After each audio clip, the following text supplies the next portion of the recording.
We now turn to the COVID-19 situation in South Korea. The country's daily tally is forecast to hover around the 4,000 mark once again today, as there has been a steady decline in the number of cases. This comes as the country continues to ramp up efforts to curb the spread through adjusting measures and securing more treatments. For more on this and other updates, we have our Choi Min-jung here in the studio with us. Good morning, Min-jung. Good morning. Good morning. Let's start with the local situation. How many cases are we expecting today? Again, we're expecting the daily tally to surpass the 4,000 mark once again. From midnight to 9 p.m. on Wednesday, South Korea reported around 3,400 cases. This is down by around 200 cases from the day before and around 1,000 cases less than a week ago. We are continuing to see an overall decline in the number of infections amid the country's strengthened social distancing measures and booster shot drive. However, health authorities remain on high alert as the number of imported cases have increased in recent days.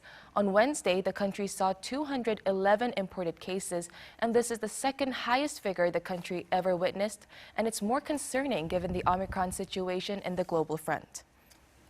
Now, Min-jung, earlier this week, a South Korean court, as we reported on, suspended the use of these so-called vaccine passes at private educational facilities.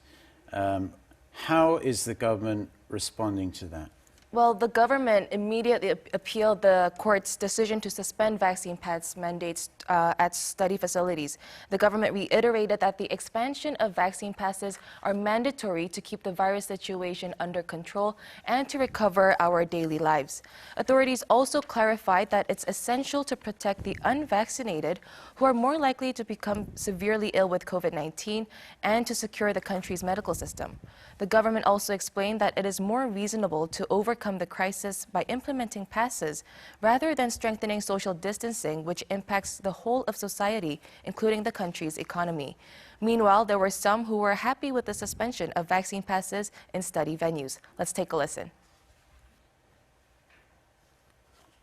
Students were very anxious when the vaccine pass mandate was suddenly announced. With the mandate, students may not be able to take exams when they have vaccine side effects. If my friends are not vaccinated, there is no place for us to prepare for job interviews. If the vaccine pass mandate is suspended, anyone will be able to use study cafes, but I am worried about the risk of infection.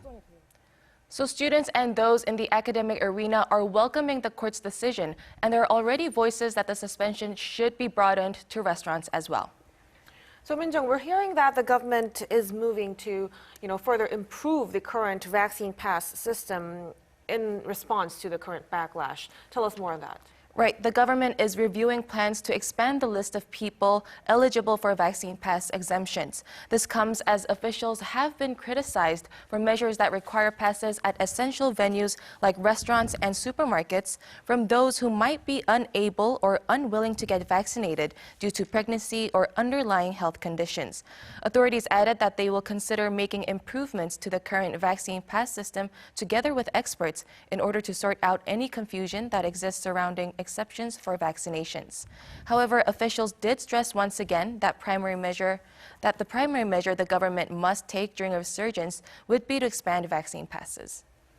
Well, you would have hoped that the government would have figured this out before they launched the vaccine pass system, but I guess that wasn't to be. But South Korea is ramping up efforts to try and treat people who already have COVID-19, and we hear that more oral treatments are about to come into the country. Right. South Korea has signed a deal with Pfizer to secure additional coronavirus pills for 400,000 people. Last month, the country signed a pre-purchase contract with Pfizer and MSD to buy enough doses for around 600,000 patients. And given the latest contract with Pfizer, the country has now secured enough to cover over 1 million people.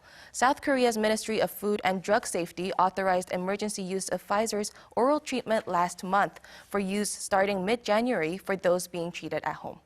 All right, we'll look forward to that. Thank you for your report, Min-jung, as always. Thank you.